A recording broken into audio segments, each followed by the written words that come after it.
한국 분들 보면 바닥에서 주로 뭘 많이 하시죠? 고령 어르신들에서는 바닥에 앉게 될 경우에 골절이 생길 수가 있어요. 그런데 골절이 생기면 못 걸을 거라고 생각하지만 걸으실 수가 있습니다. 그래서 병원을 안 가고 계속 걷다가 그냥 살짝 부러졌던 게 완전히 부러져 버리는 경우도 있으니까 목이나 허리가 앞쪽으로 많이 숙여져가지고 증상이 생기는 것과 대부분이기 때문에 정상적인 각도를 만들어주는 운동법이 가장 이상적이거든요. 가만히 이렇게 양발을 어깨 넓이 정도로 벌리신 다음에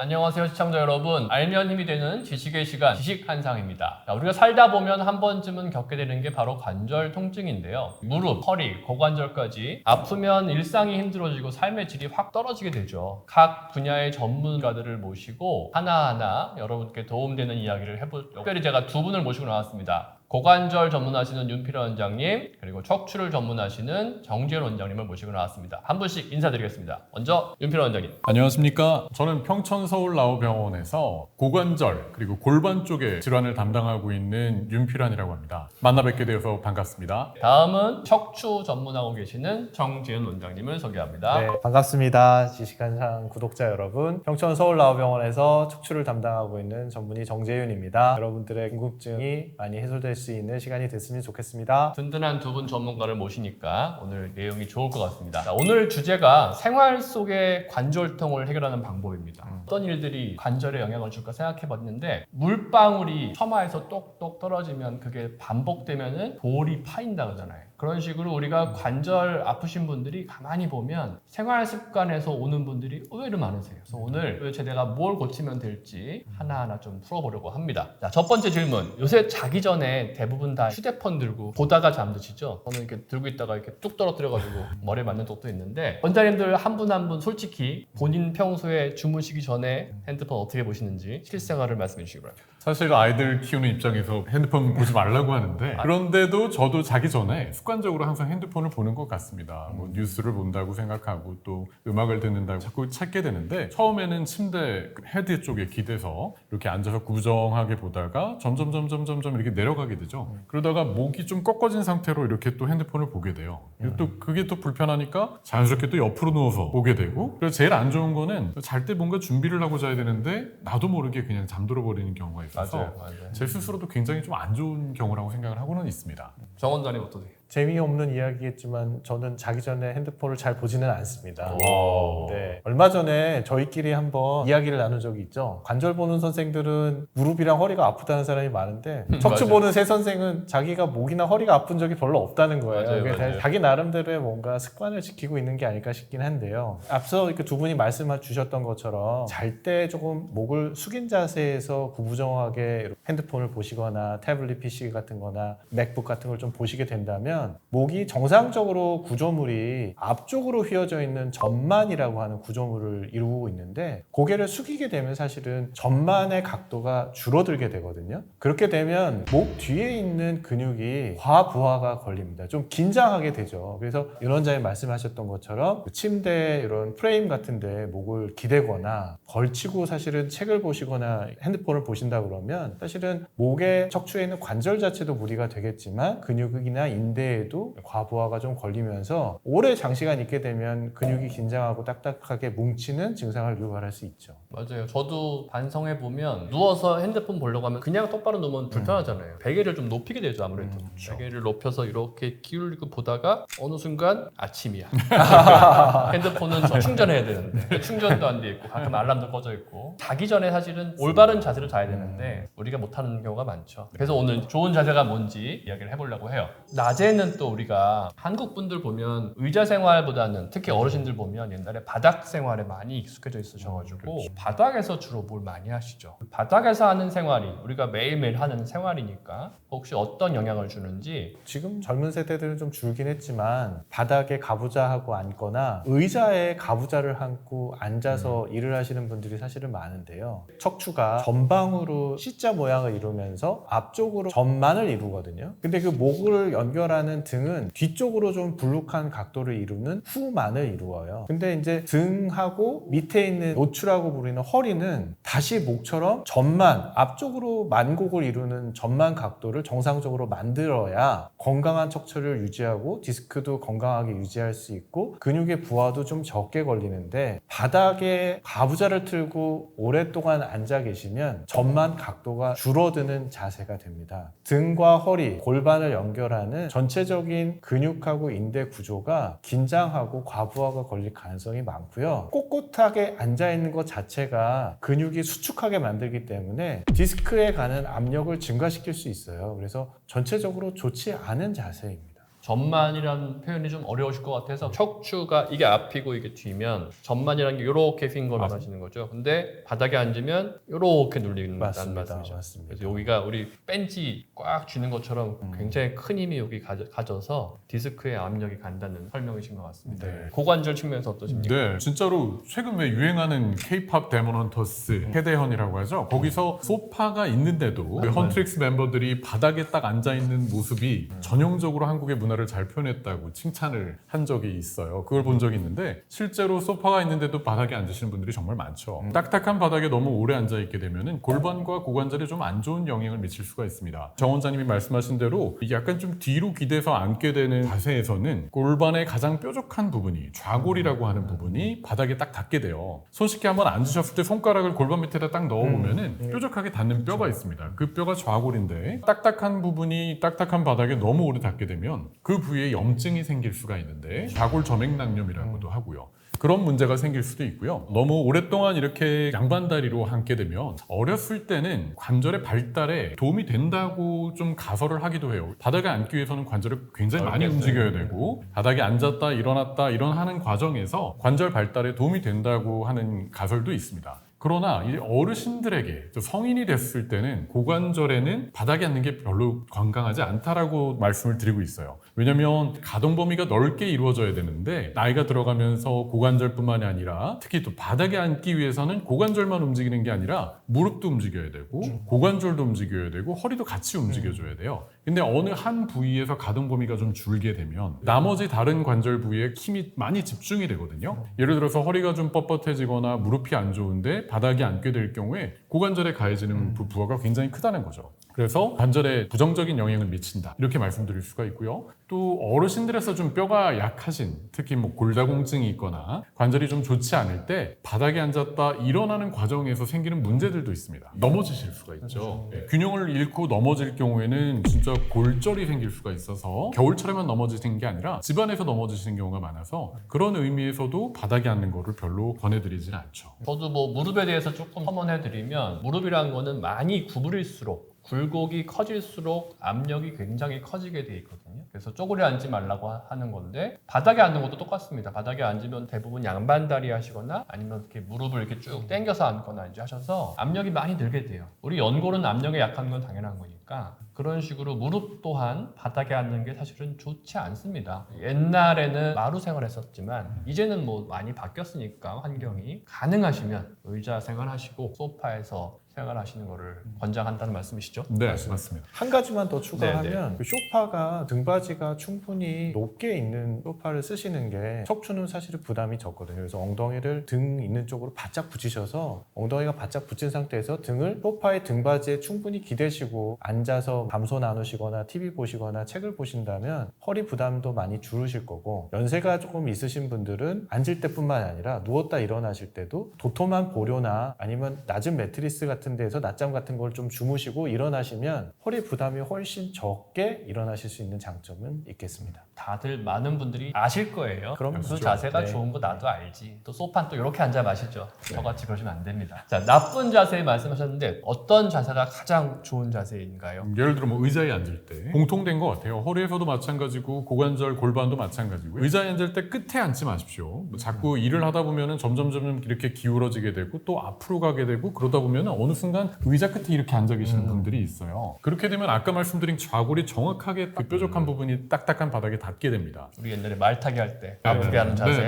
딱 그 그럴 자세가 수 나오네. 있네요. 네. 그래서 그 딱딱한 부분이 닿지 않게 하려면은 전만이라고 하는 요추 전만이 좀 최대한 이루어질 수 있도록 의자 끝까지 엉덩이를 밀고 요추 보호 지지대가 있으면 더 좋습니다. 요추가 조금 쿠션 같은 거를 하셔서 앞으로 쏙 이렇게 기울어지게 만들면 그 좌골이 뾰족한 부분이 아니라 평평한 넓적한 부분이 골고루 바닥에 닿게 돼요. 그래서 이 자세를 이렇게 유지하고 있는 게 좋은데 사실 이게 쉽지 않죠. 쉽지 않지. 의자를 예를 들자면 허벅지 전체로 내리 누르면서 앉는다라고 이해를 하시는 것도 좋을 것 같습니다. 그러면 골반의 압력이 좀 줄어들거든요. 근데 이렇게 앉다 보면 자꾸 이렇게 구부정하게 되는데 그걸 유지하기 위해서 척추 기립근을 발달시켜야 되고 또 요새 유행하는 코어 근육을 발달시켜야 이 자세를 오랫동안 좀 더 유지할 수 있죠. 그와 관련된 운동을 하시기를 권해드립니다. 척추, 우리 허리 쪽 측면에서는 가장 좋은 자세가 어떤 걸까요? 윤 원장님이 사실은 이미 다 이야기를 주셨어요. 의자에 엉덩이를 가능한 한 쥐고 등받이에 등을 좀 기댄 상태에서 전체적인 근육에 너무 힘이 많이 들어가지 않도록 가볍게 이제 복압이 조금 들어가 있는 상태에서 좀 고추 앉으시면 사실은 가장 좋은 자세라고 생각하는데 장시간 뭐 책을 보거나 앉아있기 쉽지 않거든요. 그렇기 때문에 생활 속에서 가장 좋은 자세는 등받이를 얼마만큼 적절하게 사용하느냐가 척추 건강에는 제일 중요할 것 같아요. 등받이가 높이 있는 의자에 등을 충분히 기대고 전체적으로 힘은 빼되 등받이에 힘을 실어서 척추가 앞쪽으로 이렇게 숙여지지 않도록 전만이 소실되지 않는 방향에서 뒤쪽으로 살짝 기댄 상태에서 오랫동안 장시간 앉는다면 척추에는 가장 부담이 적은 자세가 아닐까 생각이 듭니다. 장시간 운전할 때도 마찬가지인 것 같아요. 맞습니다. 운전할 때도 차 안에서 이제 오래 생활하시는 분들도 많이 계시고 기사님들도 계시고 그럴 텐데 요새 차에는 요추 지지대가 나오도록 하는 장치들이 많이 있잖아요. 만약에 운전석에서 조절을 해서 요추 지지대가 나올 수 있는 의자라면은 최대한 좀 나오게 해서 요추 전만을 유지할 수 있도록 하고요. 만약에 그런 게 없다면은 작은 쿠션을 항상 사용하셔서 이 올바른 자세를 유지하는 것도 저는 권해드리고 싶습니다. 제가 드라이빙 스쿨에 가서 배운 자세가 하나 있는데요. 앞으로 나란히 해서 자기 손목이 핸들에 걸치도록 하는 거리감이 가장 좋은 거리감이고 허리에 등받이가 닿은 상태에서 운전을 하시는 습관을 갖는 게 전체적으로 좋은 자세라고 합니다.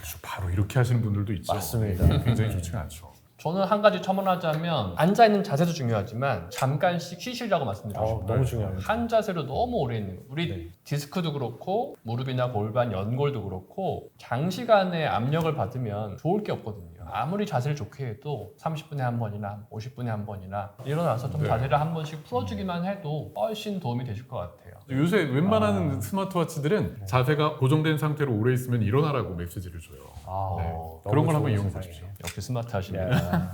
목이나 허리가 앞쪽으로 많이 숙여져가지고 증상이 생기는 거가 대부분이기 때문에 정상적인 각도를 만들어주는 운동법이 가장 이상적이거든요. 물론 한쪽만 하면 더 좋다는 운동법은 사실은 없고 그런 스트레칭하는 건 없지만 기본적으로 이제 오래 앉아있거나 책을 보면서 불편하신 거니까 뭐 1시간에 5분 정도 일어나서 그냥 천천히 걸으시는 것도 너무 좋은 스트레칭이 될 거로 생각이 되고요. 가만히 이렇게 양발을 어깨 넓이 정도로 벌리신 다음에 허리에다가 손을 집으시고 어지럽지 않은 정도에서 배를 살짝 내미시면서 고개도 좀 뒤로 이렇게 젖히는 이 운동만 하셔도 목에 전만도 생기고 허리에 전만도 생기거든요. 근데 나는 전만만 생기고 뒤로 젖히는 신전 운동만 하면 좀 불편하고 답답하다 숙이는 동작을 할 수도 있거든요. 그럴 때는 탁상이나 아니면 의자 뒤쪽을 잡으시고요. 그냥 이렇게 엉덩이를 뒤로 빼시면서 고개를 좀 숙이고 양쪽 엉덩이 뒤쪽에 햄스트링이 좀 당겨지는 자세를 하시면서 캔 모션이라고 그래서 허리는 좀 뒤로 젖히는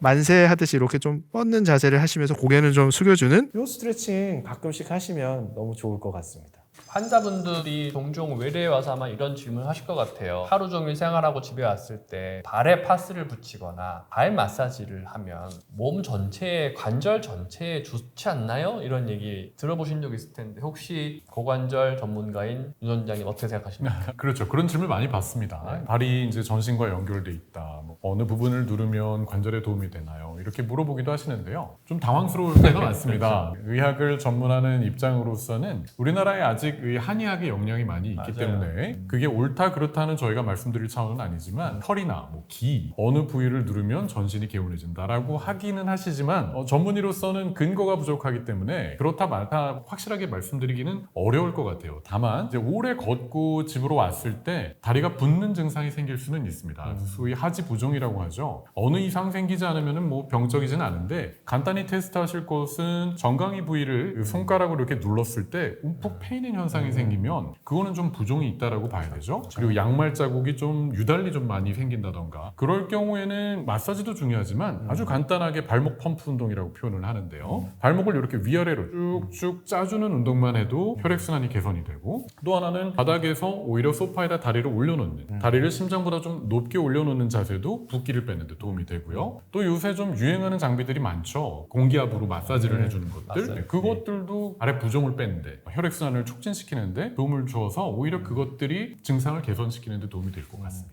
댓글 중에 이런 댓글이 있었다 그래요. 발바닥에 파스를 붙이고 잤더니 다음날 허리가 개운하다. 어떻게 생각하십니까?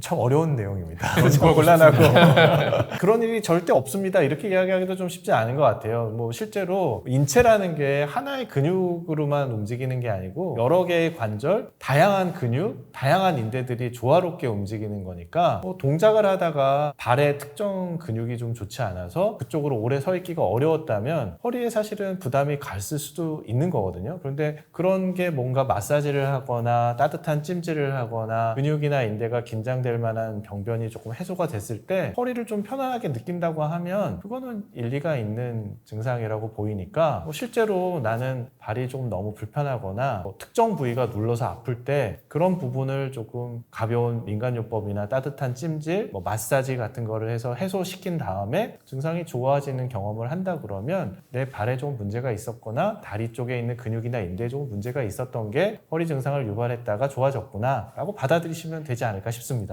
사실 제가 지난주에 어머니를 모시고 장가계를 여행 갔다 왔는데 아이고 많이 걷잖아요. 저녁 때 아주 좋은 프로그램이 있어요. 발 마사지. 그래서 받으러 가면 벽에 이만하게 붙어 있어요. 발 그림 있고 여기 심장, 뭐 간, 이렇게 부위별로. 그렇죠. 사실 그런 거 저희가 의학하는 사람 입장에서는 거기까지는 좀 아직은 증명된 건 아니고 과장이다라는 생각을 하고 있고 말씀하신 것처럼. 근데 발을 풀어주는 거는 너무너무 시원하고 시원하죠. 좋죠. 네, 네. 그렇게 이론적으로 따지지 마시고 발 마사지가 도움이 된다고 말할 수 있겠죠. 하지가 혈액순환의 가장 말단에 있으니까 안 좋은 위치에 그렇죠. 있는 거거든요. 그리고 그런 부분을 혈액순환을 좀 증가시켰을 때 우리 몸의 체액 중에 림프라고 하는 기관도 있고 발끝에서 이제 근육이 움직이는 펌프 작용을 통해 심장으로 다시 돌아가는 건데 마사지를 통해서 그런 기능이 좀 좋아져가지고 기능적으로 회복된다 그러면 사실 나쁜 건 아니라고 봅니다. 저도 하나 말씀드리고 싶은 게 이게 사실 젊을 때는 모든 신체 기능이 좋기 때문에 하루 종일 생활하고 와도 발이 별로 안 부어요. 나이가 들어가면서 옛날보다 발이 붓죠. 근데 아무래도 기능이 떨어지니까 또 근육도 좀 떨어지고 판막이라는 게 있는데 그런 기능도 떨어져서 오후가 되면 발이 붓는 건 사실은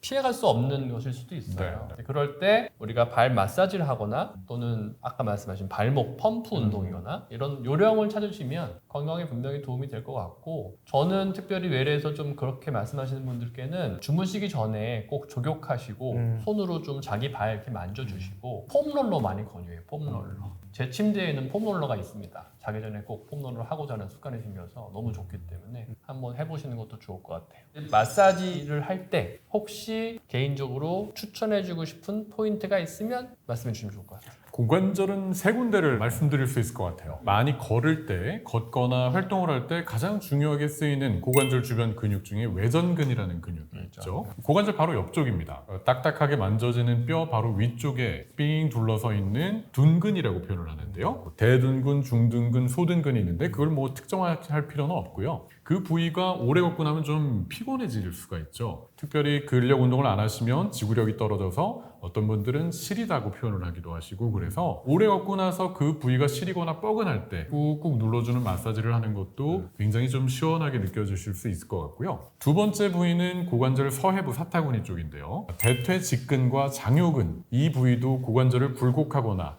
걸을 때 굉장히 많이 쓰이는 근육이죠. 찾기 위해서는 손가락으로 이렇게 골반 앞에 부분을 딱딱한 부분을 만졌을 때 거기서부터 손가락 2개 정도, 3개 정도 아래로 내려갔을 때 거기를 서해부라고 하죠. 그 부위를 누르면은 오래 걷고 난 다음에 거기가 아픈 경우가 있어요. 그런 경우에는 근육이 좀 피로해진 경우가 많아서 그 부위를 부드럽게 마사지를 해주시는 것도 또 도움이 됩니다. 그 옆으로는 또 장요근이 있어서 골반 안쪽으로 눌러주는 것도 역시 근육을 풀어주는 데 도움이 되죠. 세 번째는 손가락으로 손바닥으로 삥 둘렀을 때 약간 뒤로 갔을 때 엄지손가락 양쪽이 닿는 그 부위들, 그 부위는 엉덩이 뒤쪽 근육들이 많이 분포가 되어 있죠. 선장관절도 마찬가지고요. 손가락이 작으신 분들은 그보다 조금 더 뒤쪽일 수도 있습니다. 그 부분을 또 엄지손가락으로 가볍게 눌러주거나 가족분들에게 좀 그 부위를 눌러달라고 하시는 것도 역시 고관절 근육을 풀어주는 좋은 방법입니다. 이 세 포인트를 기억해 주시길 바라겠습니다. 저는 여기서 사실 손으로 하기 쉽지 않거든요. 네, 그러니까 아프죠. 제가 권유하고 싶은 방법은 공, 테니스 네, 공이나 저는 테니스 공 너무 약해서 저는 야구공을 하거든요.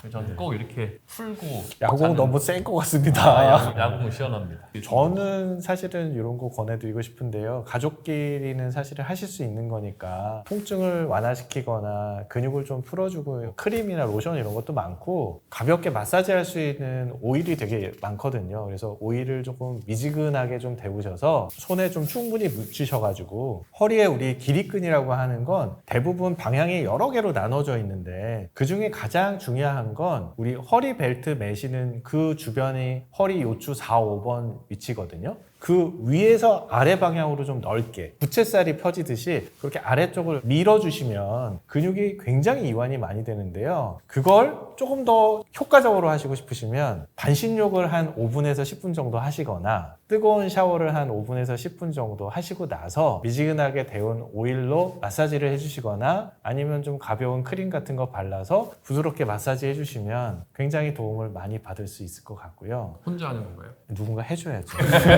팔을 많이 쓰시고 나면 견갑골 사이사이의 근육들이 되게 얇고 편편한 근육들로 되어 있거든요. 실제로 무리가 자주 오고 자다가 뭉치거나 이게 쥐가 나는 경우가 가끔 있으니까 아까 우리 김 원장님 말씀 주셨던 것처럼 테니스공 같은 걸로 이렇게 좀 뒤에서 문질러 준다거나 폼롤러에 조금 누워서 왔다 갔다 움직이시는 것도 도움이 많이 될 거로 생각이 됩니다. 저는 이제 무릎 진료를 많이 보니까 종아리 이렇게 앞쪽 이 정도 약간 바깥쪽의 앞쪽을 여기 아프다고 하는 분들이 굉장히 많으세요. 그래서 거기가 이게 관절염 때문에 아픈 거냐고 많이 물어보시는데 사실은 여기 다 근육이거든요. 발목을 이렇게 올려주는 근육이라서 하루 종일 많이 걸으시면 그 근육을 자꾸 반복 사용하니까 이제 근육이 아프신 거예요. 그래서 그 근육을 마찬가지로 손으로 풀어주시거나 조금 요령이 있으신 분들은 폼롤러 엎드려서 풀어주시면 많이 도움이 될 것 같습니다. 저희가 지금 얘기하고 있는 것들이 무슨 질병을 치료하는 건 아니잖아요. 매일매일 우리가 느끼는 건 생활 속에서 느끼는 통증이잖아요. 그걸 하나하나 풀어가는 좋은 팁들을 알려드리는 거니까 잘 해보시고 너무 나는 심하다 또는 이거로는 해결이 안 된다 그러면 당연히 진료하셔야 됩니다. 맞습니다. 네. 마사지 얘기를 했었는데 기계들이 좋은 게 많이 나와서 혼자 할 수 있는 마사지 건 써본 적 있으세요? 네, 생각보다 있으세요? 파워가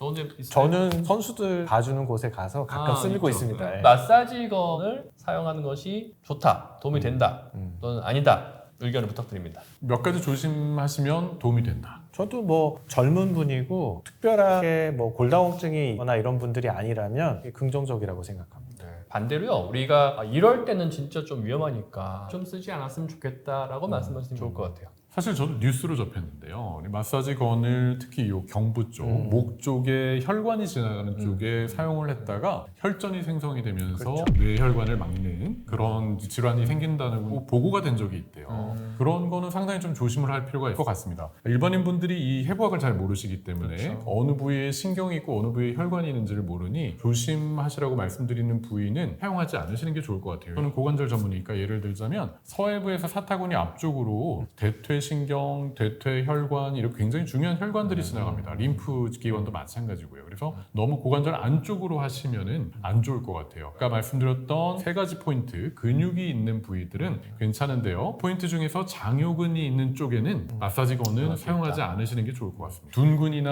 뭐 엉덩이 뒤쪽 근육들은 굉장히 두텁기 때문에 손가락으로 누르는 게 오히려 아플 수 있으니 그럴 땐 권장될 수 있을 것 같아요. 해부학을 잘 모르실 수 있으니까 눌러봐서 요런 근육 그렇죠. 느낌, 그렇죠. 느낌 느낌이 있으면 하셔도 되고 좀 단단한 부위는 안 하시고. 자, 우리 허리 쪽은 어떨까요? 네, 마찬가지인데요. 그러니까 언급 주셨지만 목은 피부에서 경동맥하고 경정맥이 상당히 가까이 있거든요. 또 하나가 상완신경총이 사실은 이 목에서 근육을 통과해가지고 팔로 내려가는데 이 피부에서 사실은 그렇게 떨어져 있지 않거든요. 그래서 그런 곳에 마사지건을 너무 강하게 쓰시는 건 좋지는 않을 것 같은데 뭐 약하게 쓰신다면 사실은 상관이 없고 언급해 주셨던 것처럼 뭔가 파장이나 에너지가 전달이 됐을 때 혈관의 안쪽에 있는 내막, 인티마라고 하는데요. 내막에서 뭔가 손상이 일어나서 혈전이 생겨가지고 뇌경색이나 다른 질병이 온다고 발표된 논문들이 있더라고요. 그래서 그런 거는 조금 조심하시면 좋을 것 같습니다. 허리 주변은 사실은 근육이 많기 때문에 큰 문제가 되지는 않는데 목의 뒤쪽, 등의 뒤쪽, 그리고 허리의 뒤쪽에 있는 후방돌기가 있어요. 척추의 뒤쪽으로 뼈가 구성되어 있는데 그 뼈가 인대하고 근육이 부착되는 부착 지점이에요. 마르신 분이거나 연세가 좀 지방이 없는 분들은 사실은 그냥 만져집니다. 어린아이들도 이렇게 등에서 만져지시면 만져지는 데가 다 후방돌기인데요. 그 후방돌기에 겉마사지기를 갑자기 이렇게 좀 너무 밀착해서 쓰시면 충격이 뼈에 직접 갑니다. 대부분 건강한 젊은 사람들한테 문제가 되지 않지만 한 65세, 70세 중반 정도의 골다공증이 어느 정도 있는 여성분이라면 사실은 충격을 좀 받으실 가능성이 있으니까 그런 부분을 좀 조심하면 좋겠고, 특히 마르신 분이면 횡돌기라고 하는 척추의 옆으로 가는 돌기가 있거든요. 머리에 이렇게 뿔이 좀 난 것 같은 그런 식으로 이렇게 모양이 생겨 있는데 그 횡돌기도 사실은 지방이 없는 부위거나 근육이 좀 적은 분들은 피부에서 가까이 있습니다. 그래서 그 부분도 너무 세게 겉마사지기를 눌러서 쓰신다고 그러면 좋지 않을 것 같은 그런 부분만 주의하시면 좋지 않을까 싶습니다. 좋은 기계인데 잘못 사용하면 문제가 될 수 있다는. 네. 물론 해부학을 다 알면 좋겠지만 보통 설명서에 있을 거예요. 어디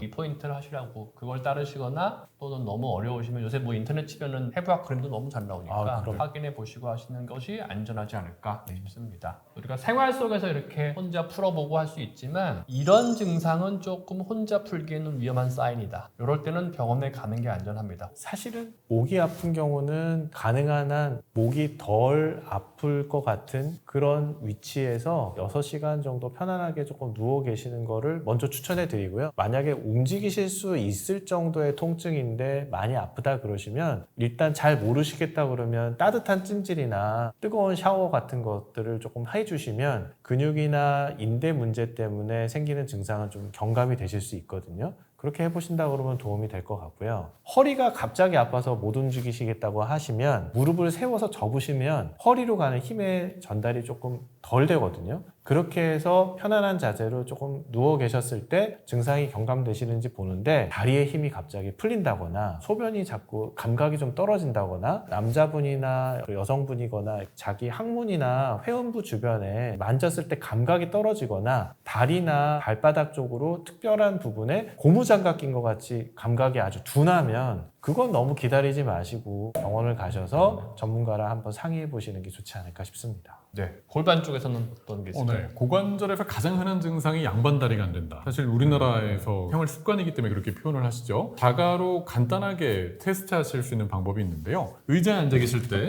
잘 보이실지 모르겠는데 한쪽 다리를 이렇게 올려서 무릎을 이렇게 딱 눌렀을 때 이 사타구니가 악 소리가 나면서 아프다. 이거는 이상 신호라고 보시면 돼요. 그런데 오십견처럼 아무 관절에 문제 없이 그냥 뻣뻣해져서 나타나는 유착성 관절낭염인 경우에는 간단한 스트레칭만으로도 풀리지만 40, 50대 남성분에서 술을 많이 드시는 분들에서 어느 순간 그 테스트를 했더니 통증이 생긴다. 앉았다 일어날 때보다 막 다리를 절 정도로 악소리가 나는 통증이 자꾸 생긴다. 그러면 무혈성 괴사, 대퇴골두 골괴사라고 하는 대표적으로 유명한 고관절 질환이 있거든요. 그런 게 있을 수도 있고 매우 다양한 질환들이 있을 수 있으니 그 증상이 없어지지 않고 계속 나타나면 병원을 찾아보시기를 권해드리고 싶습니다. 또 이제 고령 어르신들에서는 또 넘어졌어요. 그런데 건강하신 분들은 그렇게 그냥 앉은 상태에서 넘어지거나 서 있는 자세에서 털퍽 주저앉는다고 뼈가 문제가 되지는 않습니다. 그러나 골다공증이 있으신 분들에서는 그런 경우에도 골절이 생길 수가 있어요. 그런데 골절이 생기면 못 걸을 거라고 생각하지만 금이 간 경우에는 걸으실 수가 있습니다.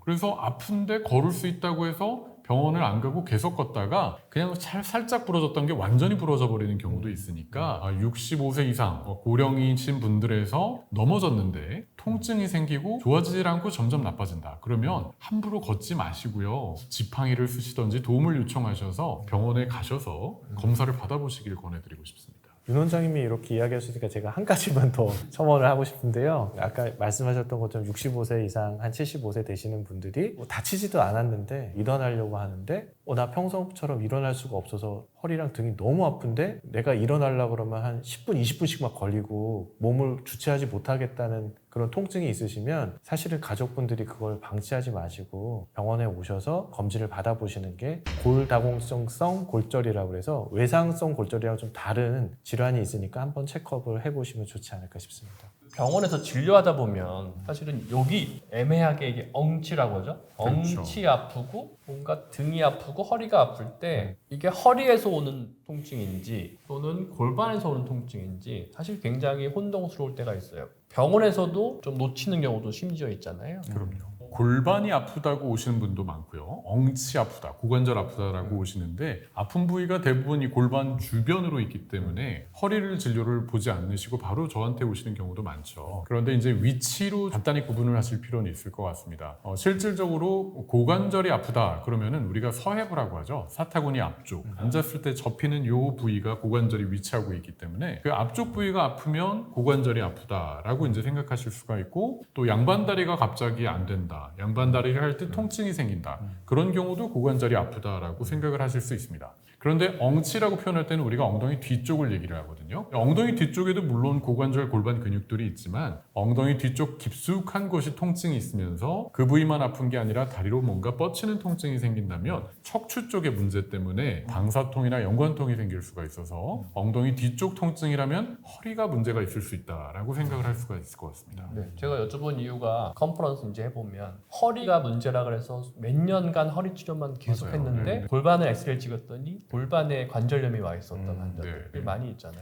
실제로 허리 수술을 받았는데도 계속 아파서 왔다라고 말씀을 하시는 경우가 있는데 허리 수술이 잘못된 거냐 물어보시지만 그렇지는 않아요. 그러니까 허리가 안 좋으셔서 허리 쪽의 문제는 해결이 됐지만 동시에 고관절이 안 좋았기 때문에 그게 해결되지 않으니 계속 남아있는 경우가 있죠. 물론 놓치는 경우도 있습니다. 이 위치를 잘 몰라서 오히려 과잉 진료를 안 하려고 하다 보면은 아파서 허리 쪽으로 오셨는데 고관절 골반까지 다 찍자 그러면 그거는 또 오해하실 수가 있잖아요. 그러다 보면 놓치는 경우가 있어서 이 증상의 위치나 증상의 특징에 따라서 진단이 달라질 수가 있기 때문에 조심할 필요가 있을 것 같습니다. 자, 반대로 골반 문제라고 오래 치료했는데 나중에 보니까 원인이 허리였던 네. 그런 경우 많이 있으실 거예요. 그런 경우도 사실은 있죠. 이게 참 고관절 문제냐 척추 문제냐 항상 대학도 그렇고 정형외과 진료를 전문적으로 보시는 병원도 그렇고 항상 이 논쟁거리고 이게 과연 내가 치료하는 환자냐 고관절에서 치료해야 되는 환자냐 척추에서 치료하는 환자냐 그게 사실은 케이스가 너무 다양해서 무자르지 딱 이렇게 자를 수는 없는데요. 척추 입장에서 말을 하자면 척추는 각 신경의 분절에 따라서 증상이 다 다르거든요. 그래서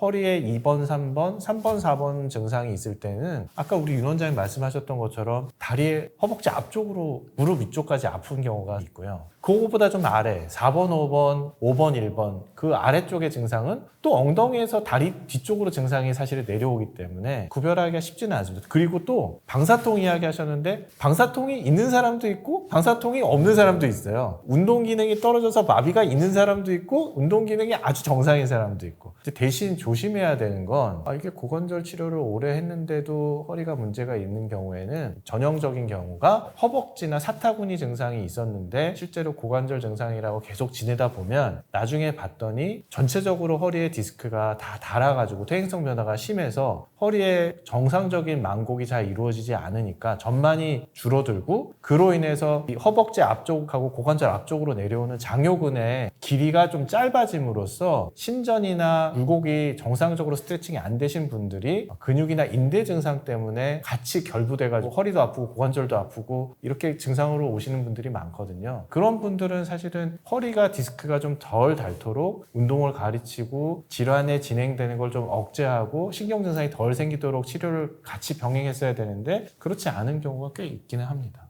그리고 척추에 문제가 있다고 오랫동안 판단을 하고 진료를 했는데도 좋아지지 않는 경우에 고관절을 반드시 꼭 한번 확인을 해야 되고요. 천장관절도 꼭 확인을 한번 해야 됩니다. 그래서 고관절에서는 2차성 관절염이나 무혈성 괴사가 있는 경우가 있고, 천장관절염은 실은 크게 변화는 없지만 강직성 척추염이라고 하는 병이 병행되는 경우도 있고, 천장관절에 또 특별한 염증성 반응 때문에 그 천장관절이 뻣뻣하게 굳어 있는 사람도 있거든요. 그런 분들은 사실은 허리가 같이 아프다고 이야기하시는 분들이 있죠. 그래서 사실 고관절 골반 의사와 척추 전문 의사의 협진이 아주 잘 이루어져야 네, 되는데요. 네, 네. 어떤 병원들은 이게 서로 떠넘긴다고 생각하고 그걸 마다하는 분들이 계시는데 저는 아주 마음 놓고 정원장님 아니면 저도 마음 놓고 보내고 있습니다. 저는 이런 얘기 좀 반대를 하고 싶어요. 환자분들이 요새는 인터넷도 발달되어 있고 병원들을 많이 다니셨기 때문에 본인의 증상을 얘기하지 않으시고 네, 맞아요. 본인이 진단명을 얘기하고 들어오시는 분이 계세요. 맞습니다. 나 허리가 안 좋으니까 허리 치료해줘 이런 식으로. 그건 그러지 마시고 저는 늘 말씀드리는 게 본인이 느끼는 증상을 자세하게 말씀해 주시면 사실 저희는 들으면서도 진단이 대략 나오잖아요.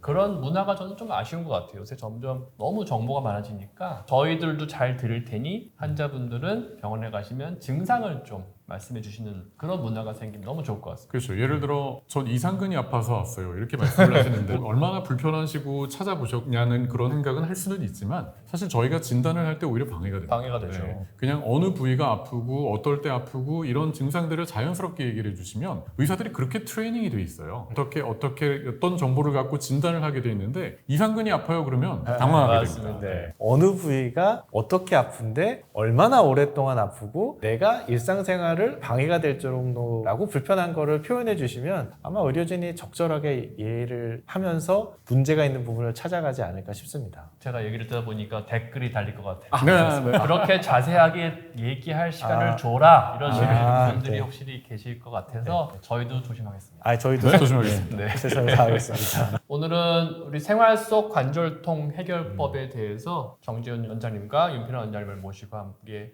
얘기를 해봤습니다. 처음 말씀드린 것처럼 물방울이 떨어지면 돌이 파이듯이 반복되는 작은 습관이 우리 몸을 망가뜨릴 수 있습니다. 잠자는 습관, 평소에 앉는 습관, 걷는 자세 이런 여러 가지를 우리 지식 한상을 통해서 잘 배우셔서 건강하게 사시기를 바랍니다. 감사합니다. 감사합니다.